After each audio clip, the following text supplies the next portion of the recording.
제19대 대통령 선거를 통해 새로운 대통령이 탄생했습니다. 국정농단으로 시작된 국민들의 분노가 지난 겨울을 뜨겁게 달구고 대통령 탄핵과 조기 대선으로 이어진 결과였는데요. 그만큼 국민들이 새 대통령, 문재인 대통령에게 거는 기대가 적지 않습니다. 교계도 새 정부에 대한 바람과 기대를 나타냈습니다. 취재 기자 나와 있습니다. 천수영 기자, 교계 지도자들은 어떤 얘기를 했을까요? 이번 대선 기간 내내 교계에서 가장 목소리를 높였던 건 우리 사회의 오랜 적폐를 청산하고 국민과 소통하는 정부, 그리고 국민 주권을 회복하는 나라를 만들어달라는 거였습니다. 예. 이미 국정농단 사태가 수면에 드러나기 전에 비상시국 대책회의를 구성했던 한국기독교교회협의회가 바로 이 국민주권 시대를 당부했습니다. 이는 지난 겨울 광화문 등 전국의 광장을 가득 메웠던 촛불 민심과 다르지 않다는 점을 크게 강조했는데요. 특별히 이번 문재인 대통령은 촛불 민심, 촛불의 혁명적 요구라고 하는 큰 짐을 지게 됐습니다. 이 짐을 잘 감당하는 대통령이 되기를 바람하지 않습니다. 비정규직 노동자와 세월호 참사 희생자들, 사드 배치로 눈물을 흘리는 성주 주민들의 손을 잡는 대통령이 되달라면서 우리 사회 전반에 걸쳐서 강력한 개혁을 이뤄내겠다고 했던 그 약속을 꼭 지켜달라고 밝혔습니다. 보수 연합기관들의 경우에는 경제 회복과 안보, 기독교 가치 존중을 당부했습니다. 여기서 기독교 가치라고 하는 거는 동성애에 대한 우려가 가장 큰데요.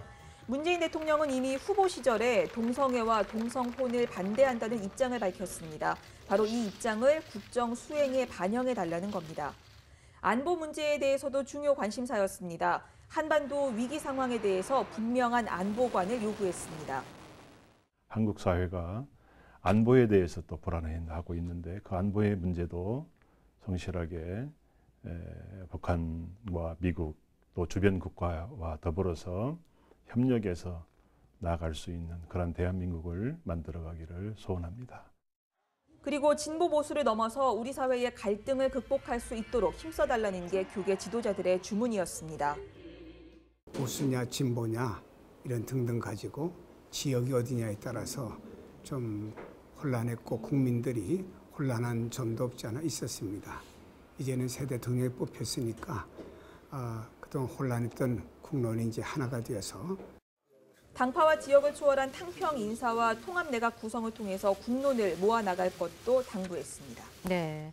그리고 이번 대선 출구조사에서는 개신교인들의 표심도 살펴볼 수 있었죠? 네.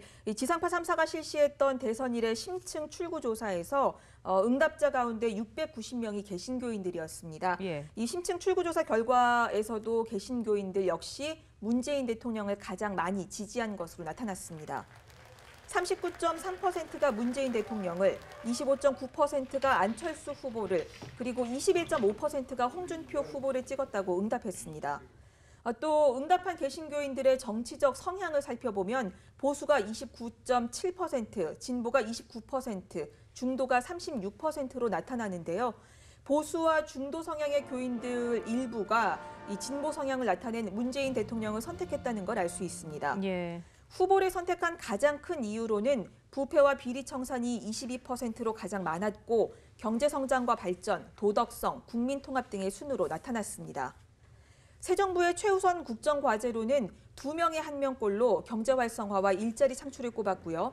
개헌 등 정치 개혁, 그다음 외교 강화, 북핵 문제와 남북관계 개선 등을 요구했습니다. 한편 박근혜 전 대통령과 관련해서는 74%가 탄핵을 찬성한다고 밝혔고 박 전 대통령에 대한 특별 사면에 대해서는 66%가 반대한다고 응답했습니다. 그렇군요.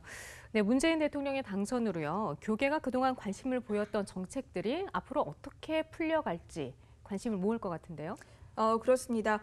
우선 앞서 얘기했던 동성애 문제와 관련한 정책 반영은 차별금지법의 제정으로 볼 수 있을 것 같습니다. 예.